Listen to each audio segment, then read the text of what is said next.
हिरण्यवर्णां हरिणीं सुवर्णरजतस्रजां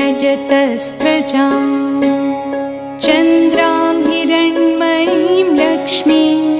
जातवेदो मावह ताम् आवह जातवेदो लक्ष्मीमनपगामिनीं